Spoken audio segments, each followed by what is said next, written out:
In chums, as we all know in this world of show business, it's all really about smoke and mirrors, isn't it? It's about what you think you hear and what you think you've read, and the story in particular that celebrities want to, well, perpetuate themselves. It's always in their better favour.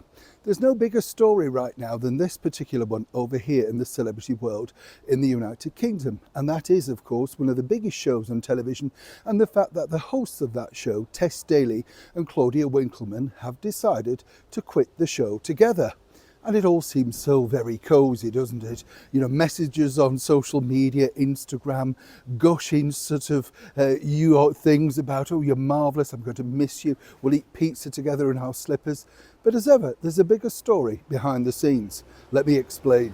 Morning, nice to see you, chums. Thank you so much for joining me today on a wet and windy, stormy day here in the United Kingdom. Storm Benjamin, as it's now called. I don't know why they name these things. To me, it's just winter or autumn. I'm sure you'll all agree. And all we're trying to do is not get wet, right? I mean, that's that's the real name of the game, isn't it, when you think about it? We just don't want to get wet. The thing is, let me tell you, what's wet is the way that these people in the 21st century now want you to believe that, of course, they're stepping away from one of the most successful shows in show business to, well, not really quite sure what. And when you pick it apart, you think to yourself, interesting, why is the timing? Oh, right, okay, now it all makes sense. Strictly Come Dancing has been on our screens over here since 2004. And for more older viewers, vintage viewers as I like to call us, well, we all remember Come Dancing. Do you remember that? That was far more difficult in my opinion. If you watch some of the old clips online, the judges were ferocious. And remember, these are not professionals, these are sort of semi-professionals having a go, that sort of thing. So where has it gone wrong on the more professional version? Well, there's been lots of scandals. Last year alone, some of the biggest scandals on Strictly occurred, including removal of people, called out, cancellation, jobs, BBC currently being sued by ex-staff members. It's an absolute mess. And the problem is the person at the top, some people might say, Tim Davie, he's doing nothing to stem the tide. The problem for Tim is, you see, that he doesn't really like to create problems. He thinks they'll eventually all go away and we'll just carry on paying the BBC licence fee.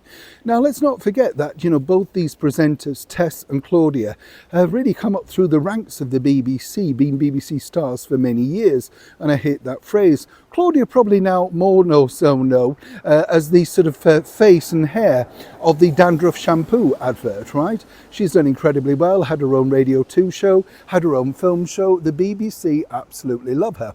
Of course, she comes from a very famous background and with some royal connections too, so you can understand exactly how this works. But as I said, you see, the duo have decided that, well, now is the time is right to step away from the Strictly baton. Well, really? According to expert sources, you see, not only are the ratings not as great as they have been, and indeed the click rates on this stuff not as great as they have been, but more importantly, the problem that the show has is its staleness, the repetition, and really not being able to get the guests that they would like. These are the big guests that can actually pull in, big ratings. And more importantly, this is the important factor. To be able to sell the show around the world, if you've got a Hollywood star or indeed somebody famous, as an athlete or something known around the world, what you've got this year, some very nice people, very pleasant, but not exactly international names. And that's one of the problems. The second problem is the BBC want to cut the cost of the show. And this is more paramount, really, right? Because everybody across the board will be taking a massive pay cut next year if they want to remain part of that glittery Strictly family, including the main presenters. But no, we couldn't mention that. And this is what happens in the world of PR. And as ever, I have to say, allegedly. What they let you do is you as the star are allowed to put out this particular sort of remit. This is the reason why we're moving on, etc. No major star wants to take a pay cut. They believe that they are the success of the show. Now, naturally, the BBC are downplaying all of this, but trust me, in the fullness of time, and remember you heard it here first, major salary cuts coming to Strictly.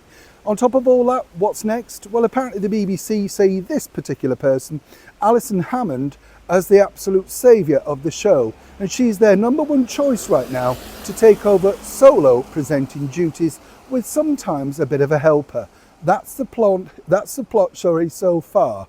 but as Strictly Cha-Cha-Chas into the sunset finally this season with Claudia and Tess. Of course, that's their version of events. The reality is much less glamorous. Neil Sean in the very heart of London.